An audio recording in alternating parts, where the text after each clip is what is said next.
Assalamu alaikum dear viewers, this is Nasir Khan Khail. Formula number 60, count blank. What is count blank function in Excel? The count blank function in Excel is used to count empty cells in a specified range of cells.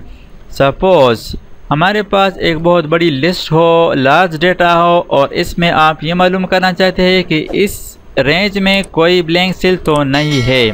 Microsoft Excel में count blank function की मदद से count कर सकते हैं empty sales. Suppose इस range में हम काउंट करना चाहते हैं ब्लैंक सेल्स, तो यहाँ पर हम फंक्शन फार्मूला यूज़ करेंगे is equal to count blank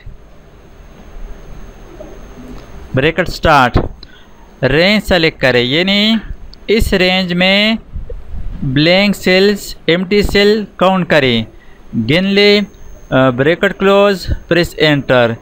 इस रेंज में 3 एम्प्टी सेल है, एक यहाँ पर है, नेक्स्ट यहाँ पर है, नेक्स्ट यहाँ पर, यानी इससे आप मालूम कर सकते हैं कि कोई सेल तो ब्लैंक नहीं छोड़ा, तो फिर इसको आप फिल करेंगे। तो इस तरीके से माइक्रोसॉफ्ट एक्सेल में काउंट ब्लैंक फंक्शन की मदद से काउंट कर सकते हैं, गिन सकते हैं empty cells. Thanks for watching, अल्लाह हाफिज़।